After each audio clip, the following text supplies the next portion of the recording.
Nyarlathotep by H.P. Lovecraft.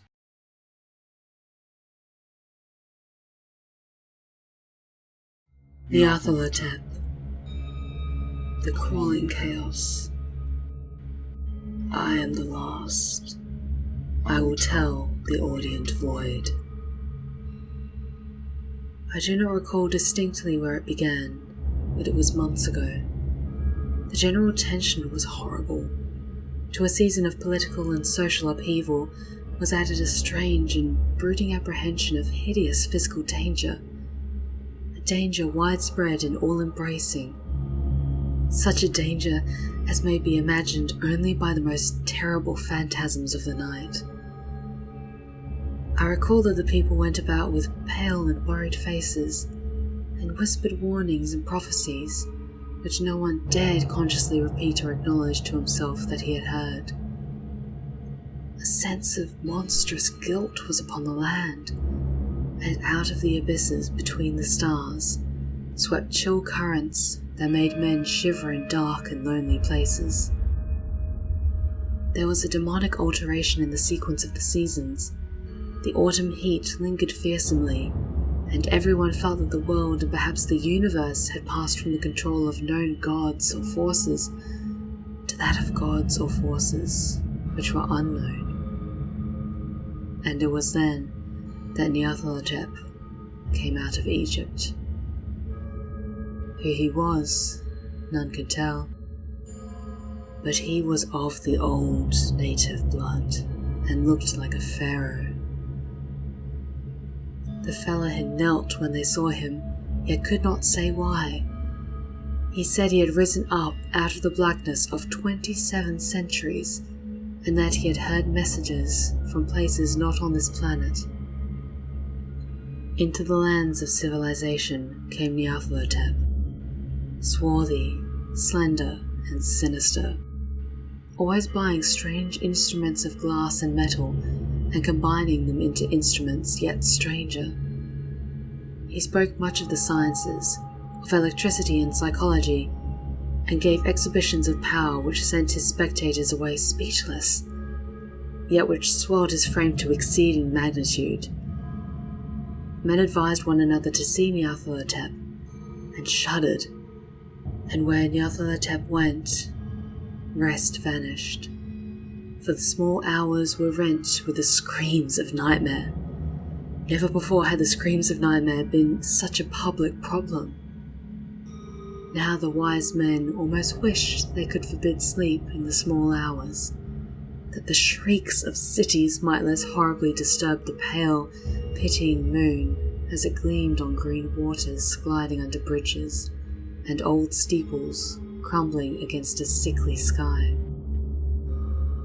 I remember when Nyarlathotep came to my city, the great, the old, the terrible city of unnumbered crimes. My friend had told me of him, and of the impelling fascination and allurement of his revelations, and I burned with eagerness to explore his uttermost mysteries. My friends said they were horrible and impressive beyond my most fevered imaginings, that what was thrown on a screen in the darkened room prophesied things none but Nyarlathotep dared prophesy, and that in the sputter of his sparks there was taken from men that which had never been taken before, yet which showed only in the eyes. And I heard it hinted abroad that those who knew Nyarlathotep looked on sights which others saw not. It was in the hot autumn that I went through the night with the restless crowds to see Nyarlathotep. Through the stifling night and up the endless stairs into the choking room. And shadowed on the screen, I saw hooded forms amidst ruins, and yellow, evil faces peering from behind fallen monuments. And I saw the world battling against blackness, against the waves of destruction from ultimate spaces, whirling, churning, struggling around the dimming, cooling sun. Then the sparks played amazingly around the heads of the spectators, and hair stood on end whilst the shadows, more grotesque than I could tell, came out and squatted on the heads. And when I, who was colder and more scientific than the rest, mumbled a trembling protest about imposture and static electricity. Nyarlathotep drove us all out, down the dizzying stairs and into the damp, hot, deserted midnight streets. I screamed aloud that I was not afraid, that I never could be afraid, and others screamed with me for solace. We swear to one another that the city was exactly the same and still alive, and when the electric lights began to fade, we cursed the company over and over again and laughed at the queer faces we made. I believe we felt something coming down from the greenish moon, and when we began to depend on its lights, we drifted into curious involuntary formations and seemed to know our destination, but we dared not think of them.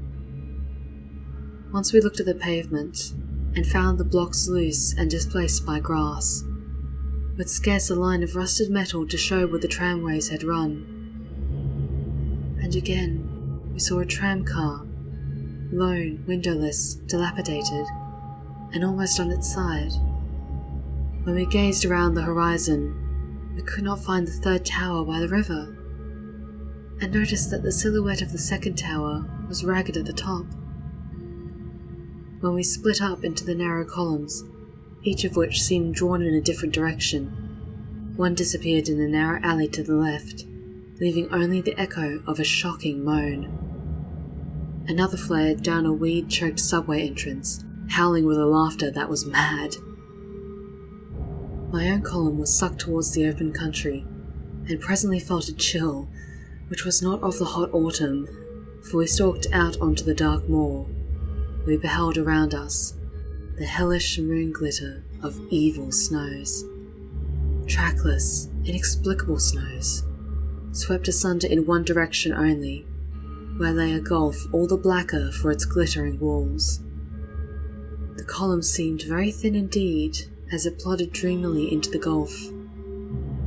I lingered behind, for the black rift in the green-litten snow was frightful, and I thought I had heard the reverberations of a disquieting wail as my companions vanished.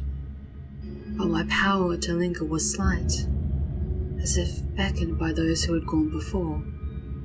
I half floated between the titanic snowdrifts, quivering and afraid, into the sightless vortex of the unimaginable. Screamingly sentient, dumbly delirious, only the gods that were can tell. A sickened, sensitive shadow, writhing in hands that are not hands, and whirled blindly past ghastly midnights of rotting creation, corpses of dead worlds with sores that were cities, charnel winds that brush the pallid stars and make them flicker low. Beyond the worlds, vague ghosts of monstrous things, half-seen columns of unsanctified temples that rest on nameless rocks beneath space and reach up to dizzying vacua above the spheres of light and darkness.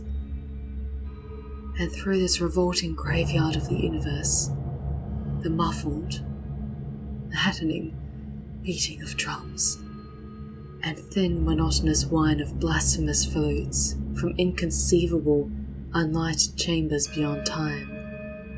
The detestable pounding and piping whereunto danced slowly, awkwardly, and absurdly into the gigantic, tenebrous ultimate gods. The blind, voiceless, mindless gargoyles, whose soul is Nyarlathotep.